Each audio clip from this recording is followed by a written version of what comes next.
We'd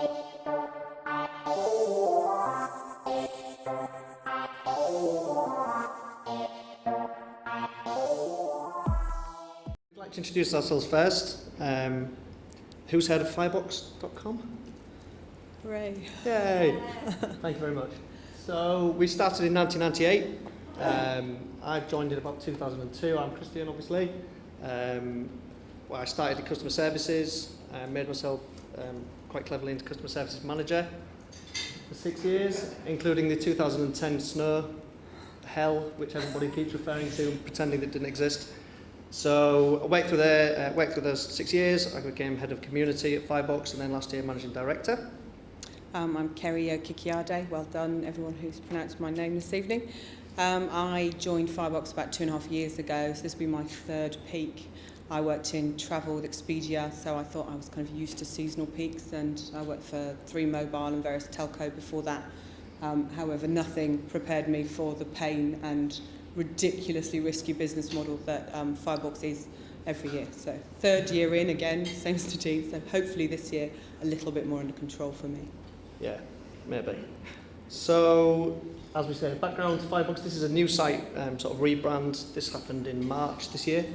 But as I say, we started in 1998, so we kind of helped invent or kind of help make big boys' toys and gadgets and that kind of thing.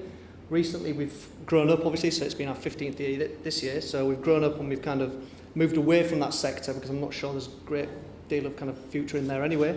We moved into a bit more of a coolest gift you can buy or the coolest things you can buy. At Christmas, we kind of shift to the coolest gifts you can buy, but outside of peak season, then it's the coolest things you can buy. And there could be homewares, food and drink, gifts, gadgets still, obviously art, print, books, that kind of thing. Our mission, or our kind of, the reason why we try and, what we're trying to do basically is be a category of one. We don't want to really exist amongst everybody else, obviously. We want to try and be exclusive, shareable, on trend. We refer to it in-house as on fucking trend. Sorry. And it's that kind of thing. We want to have, the previous screen, which is obviously missed now because I'm rabbiting on, we had Marmite chocolate, which is a product that we sell, which is chocolate with Marmite flavourings. And obviously Marmite very cleverly positions itself as love it or hate it. And we kind of want to inspire that kind of reaction with all the products that we sell. We're not, a lot of the stuff obviously comes to Christmas and Q4, you do kind of loosen the parameters a bit of what products you do have on, but ultimately we want these things to actually invoke a reaction, to be shareable, and for people to either hate it, okay, that's fair enough, but at least you've got a kind of reaction to what we're trying to do. As I say, this was March this year that we relaunched.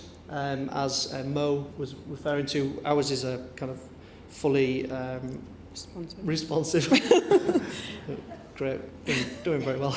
The responsive site, so as Mo obviously said, across all platforms, as you kind of shrink and open up, it should remain a pretty consistent experience. It was a very interesting kind of launch. As we launched it, we were all checking we have kind of live stats of performance and how well we're doing. And when it dropped on the Tuesday, I think it was, we were all on a train up to see Avata, who are in the room now, who are our third-party logistics people. And it didn't start very well. It tanked, and there was a lot of absolutely tanked fear. The fear was solid. It was solid fear, and luckily, kind of since then, our customers did react quite nervously, negatively. Where's the orange gone? You know, where's Boys Toy gone? You think you're a hipster? All that kind of thing. Fire, yeah. Yeah. So we did obviously every new direction that you try is going to worry. It is going to be kind of worry about upsetting original customers or customers you have. But we thought that it was worth the risk because we think there's actually a brighter future with a kind of new direction. Speaking of Avata, so we've always managed to kind of build everything from within. So the guys who started it is a very tech savvy guy. So we don't actually have any third-party software or anything like that. So if there are anyone here, there's no point talking to us because we don't. Oh, actually, we do like to get you in for a kind of shows you bits and shows how things work, and then we'll ask the tech team to replicate the best of what you've got. But that means that this year is actually our first year with Avata as our warehouse. For the previous 10 years, we were almost in the same. We were separate locations, but we were very much our own staff. So this is a kind of a bit of a step into the unknown for us this year as well. Yep. Sorry. Just move it on. So that's the kind of product there that we hope people will either what the hell is that, or that's amazing. So that's the chicken handbag, and we've sold quite a few of those since we launched it. But even in the kind of buying meetings where we discussed those kind of products, we were thinking, this is really rubbish. I hate it. This is really mental. Absolutely hate but a few people said, no, it's amazing. And that was the kind of reaction that really we were looking for. So as we say, we were launched in 1998, so we are actually older than Google, and we're actually older than Amazon.co.uk as well.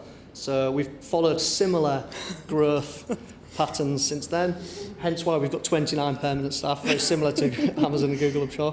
1,200 live SKUs means about 600 products, 650 kind of products. We did go through a little bit of a range expansion, but it happened far too fast, and ultimately kind of diluted a little bit of what we were doing. So we have kind of come back to the core model of what we're trying to do, which is, as we say, exclusive, shareable, the coolest things you can buy, basically. As everybody has talked around, apart from Monsoon and Accessorize, two-thirds of our turnover is in the last 8 weeks of the year. So this is clearly something which almost the rest of the year is building up to this, to making sure everything's been tested and everything's ready to kind of hit the ground running. Speaking of which, does anyone know what the NPS score is? Do you all collect NPS scores? Do you know what NPS score is? Thank you. So it's a Net Promoter Score. So this is when you ask your customers, it's one question which kind of did away with marketing, consumer confidence marketing and that kind of thing, where you ask your customer, would you recommend us to a friend or a family? And it takes this score and extrapolates it out, and there's obviously scores from that. Now, I don't know if anyone, so obviously there's not many people who do collect that, so it's a pointless brag, but the 70% that we get within our industry, we went to Zappos, and who, if you don't know, American, big, very successful American company, who pride themselves on the customer service, and Amazon, who obviously, I think they label themselves as the world's favourite customer service company. Ours is superior to that, so that's something which, obviously we're a lot smaller, so that's something which we need to make sure is ready to rock when it comes to Christmas, because it's going to be ramped up from 29 staff to say 40, 45 staff in the same building, where our customers obviously expect the same level of service.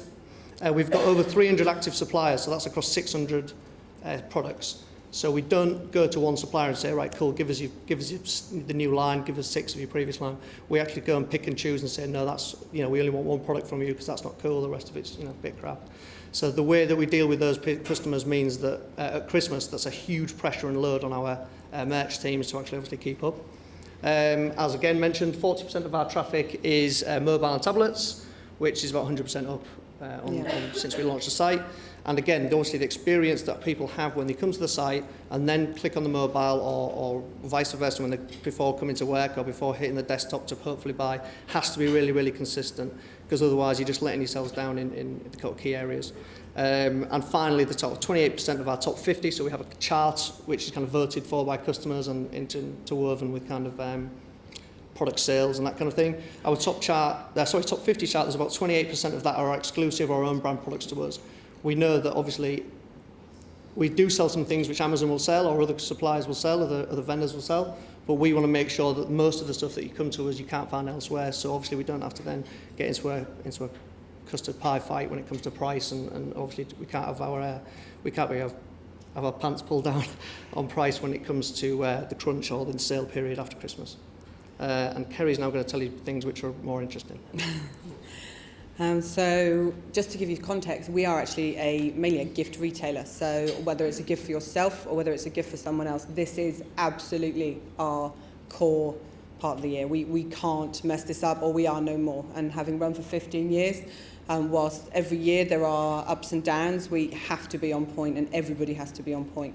To give you context, it's a bit like for 10 months of the year we roll along. We have small peaks for Father's Day, we look after Easter, Mother's Day, and then we increase our daily orders by 2,000% for the 8 weeks that are Christmas. So it goes from nice calm seas to an absolute tidal wave, and we have to be on point the second that kicks in, which is different every year.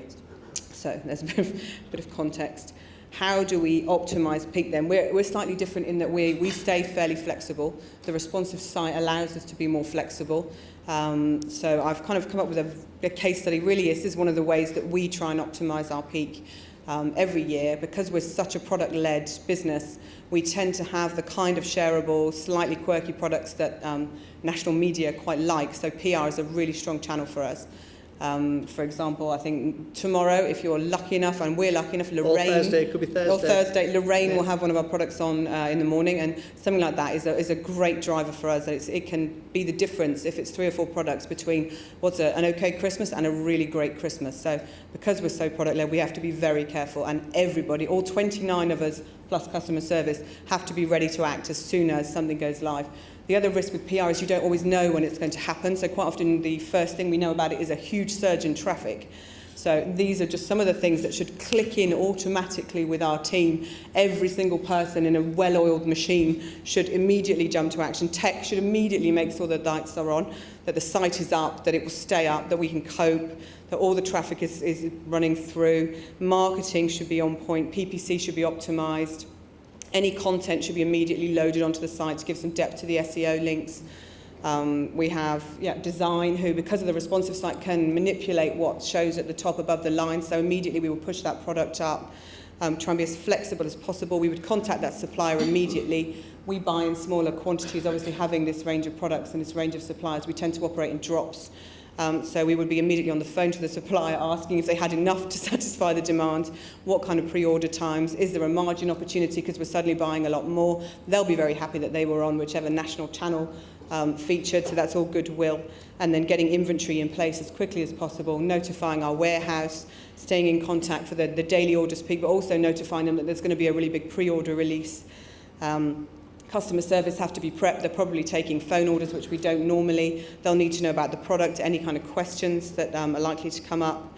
And also PR themselves, having launched this amazing thing, then need to be on point because there'll be lots of other people contacting them, and do we have enough samples in the office? Can we get them out to people quickly enough? So the idea is that this should happen seamlessly, automatically, as of the 1st of October. It doesn't always, which is why I'm really glad that Lorraine might do this tomorrow, because this is the perfect time for us to test and load test all our systems. So it's great if we can get a few early wins in and get everybody thinking about what's going to happen. We actually came up with a charming analogy. Yes, so we've been in hibernation basically every year. The first sort of 10 months of the year, or 8 or 9 months of the year, are kind of a little bit hibernating to obviously be brought out of our hiding place for Christmas. Much like a tortoise that I had, which I kept in the shed for about 6 months longer than it should have been in hibernation for. And when I opened it, it was obviously dead. So that's how we kind of internally, Fred, the tortoise, has become a symbol of what not to do. We weren't sure we were going to use that one. Yeah, and it didn't work. So basically, there's a lot of things you can do that remain inside your control. So we stay as flexible as possible right the way through. Agility is absolutely key. I'm in charge of all the forecasting, so obviously it's all wrong. But it's okay to be wrong as long as you reforecast and tell your third-party fulfillment everything that's happening. We work on a multiple drop model, so we'll probably organise 3 drops with a supplier. October, November being the big hit, and then look for a December drop that might go up or down. Try and avoid taking too much stock too early, because with 600, 1,200 SKUs, what you don't want to be left with is a massive stock hangover. Delivery cut-offs, we push as late as possible. This is our crucial time. We're pure play. We don't have the option of click and collect, so we have to maximise all of our delivery. And in terms of homepage messaging, we try and stay current. So even though this runs right through the marketing, even though we know that we've got our newsletter schedules, we kind of know which top 10s are going. We know which we think are going to be the top 10s. They never are. So we have to be really careful that we ensure that what we reflect on the site feeds through all our content-driven marketing, including newsletters. And if we can, pull in some kind of current themes, what's happening in the outside world. If it's snow, can we find an edge on that snow? We don't want to bore people with, gee, your dispatch is going to be late and things, but is there something else we can do to make that more interesting? And then partnerships, marketing. Our variable marketing is totally fluid right through. We work with affiliates, we work with PPC. It's really crucial for us to know what our target CPA is, because what we find is people who shop with us on PPC only ever shop with us on PPC. So it's just not worth it in terms of customer acquisition to go wild with that. We may as well look to other channels or just know where our CPA is. So we optimise, but we're very strict not to overspend. Another tip being that when you do optimise, make sure you switch it off at last delivery and wind it straight down again, or you can be caught out over that Christmas period quite heavily. Partnerships, we're always open to other opportunities, particularly in PR now. It used to be long lead, short lead. We find so many PR, particularly in the national press, are running their online stories almost day to day. So quite often we'll put a newswire out and the next day it will be picked up and suddenly it's on the Daily Mail. So it's never too late if you've got a good product to push that out as well. So I think we're probably slightly different in that we're probably less organised, but we do keep things moving and we try and be as agile as possible right the way through. And then finally, there's always loads of stuff that's outside your control.